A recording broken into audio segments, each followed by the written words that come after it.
the fact. The quote contains an example pact which a Masonic occultist or other Luciferian would make to secure the services of a demon that he had conjured. Once again, because of the nature of the quote, I will refrain from reading it out loud. This is from The Secret Teachings of All Ages.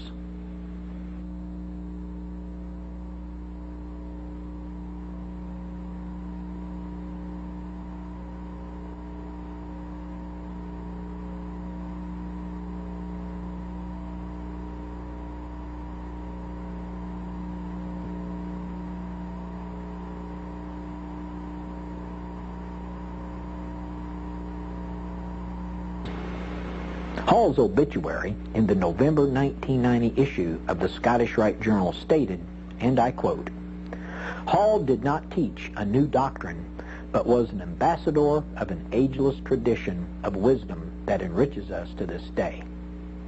The Secret Teachings of All Ages is also known by an alternative name.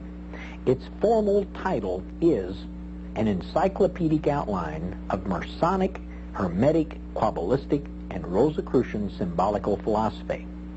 The obituary referred to this encyclopedic outline as being one of his 4 best-known books.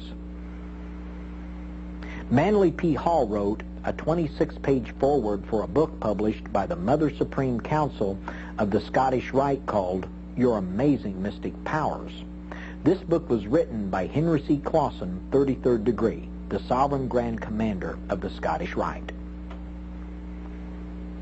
The cover of the book shows the throne room of the House of the Temple in Washington, D.C., and in that room we can see the black stone altar and the elevated throne with golden snakes on each side where Clausen was seated during the rituals.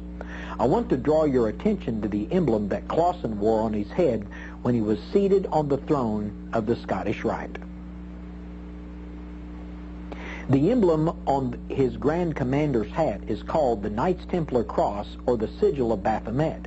This emblem was also used by another famous 33rd degree Mason, Aleister Crowley. In the picture of Crowley, in his full Masonic regalia, we see to the left of Crowley's face the Sigil of Baphomet with Crowley's signature. While he was laying the foundation for modern Satanism with his doctrines of blood sacrifice and ritual sex, Crowley was being awarded the highest degrees of Freemasonry the world over. Crowley was more than a 33rd degree Scottish Rite Mason. He rose to the 97th degree Grand Hierophant of the Rite of Memphis.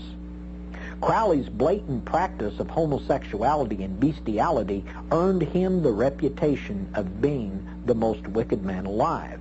But this did not stop the flood of Masonic honors that were heaped upon Crowley.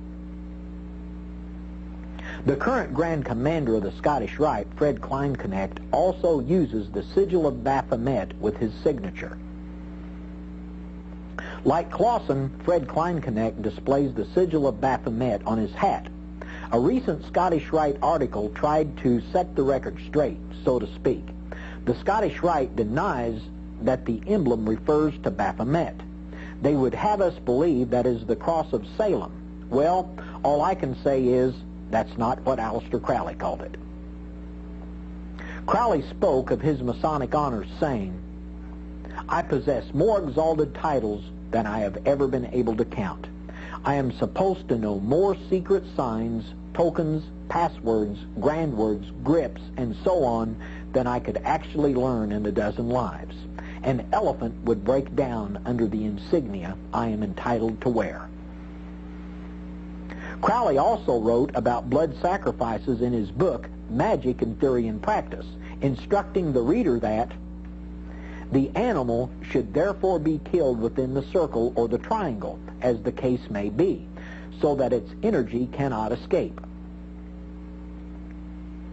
The bloody sacrifice, though more dangerous, is more efficacious, and for nearly all purposes, human sacrifice is the best. A male child of perfect innocence and high intelligence is the most satisfactory and suitable victim. Masons are eager to brag about famous Masons that bring honor and prestige to the lodge. What the fraternal organization of Freemasons doesn't want the public to know is that virtually all of the most powerful figures in the occult world have been Freemasons. We have already seen Freemason Eliphas Levi shown here. Levi was one of the most legendary of all occult figures. He lived in France in the 19th century and wrote what would become textbooks for black magicians and sorcerers. Levi's books are widely used today. Eliphas Levi had two students in America who were destined to become famous Masons. One of them was 33rd degree Aleister Crowley. Crowley thought that he was Eliphas Levi reincarnated. Levi's other famous student was Albert Pike. Albert Pike was the Sovereign Grand Commander of the Scottish Rite from 1859 to 1891. He was responsible for rebuilding the Scottish Rite after the Masons were purged from the churches during the revival that was spearheaded by Charles Finney. Albert Pike stands as probably the greatest Masonic authority in the history of American Freemasonry. Albert Pike was the author of Morals and Dogma, a book published by the authority of the Supreme Council of the Scottish Rite. When sections of Pike's writings contained in Morals and Dogma are placed side by side with the writings of Eliphas Levi, it becomes obvious that Pike plagiarized some of his writings. Pike clearly embraced the teachings of Levi. He took the Kabbalistic and Luciferian doctrine which is found in Morals and Dogma directly from the books of Freemason Eliphas Levi. In Morals and Dogma, Pike speaks to the significance of Masonic oaths. Pike wrote that the oath at the Masonic altar binds a newly initiated Mason to every other Mason in the world. Upon entering the order, the initiate binds to himself every Mason in the world. Once enrolled among the children of light, every Mason on earth becomes his brother and owes him the duties, the kindnesses, and the sympathies of a brother. Are you a Mason? Have you bound your soul with a death oath to men like Crowley, Westcott, Pike, and Hall? If so, we implore you to be obedient to Jesus Christ and His Word. Paul wrote, "Be ye not unequally yoked together with unbelievers. For what fellowship hath righteousness with unrighteousness? And what communion hath light with darkness? And what concord hath Christ with Belial? Or what part hath he that believeth with an infidel? And what agreement hath the temple of God with idols?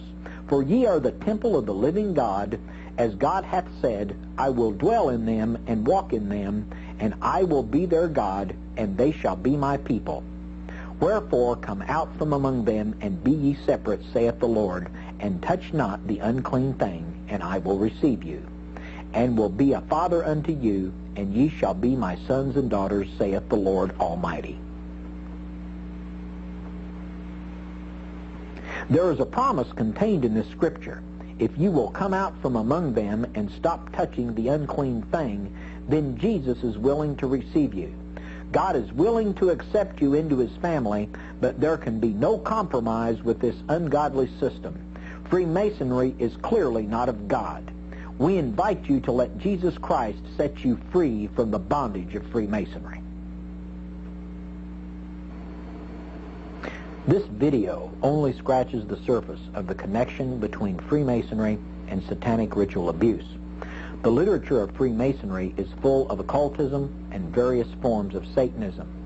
Masonic lodges have a strategy in place to ensnare new Master Masons through the use of this literature.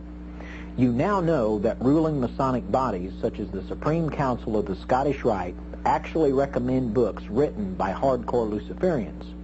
You have seen that Freemasonry and those who practice human sacrifice and other forms of satanic ritual abuse share a common body of literature.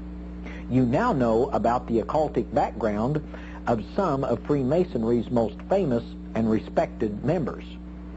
There is no defense which will ever justify involvement with a Luciferian organization such as the Masonic Lodge. I have corresponded with many therapists and Christian counselors who have documented the fact that SRA survivors all over the country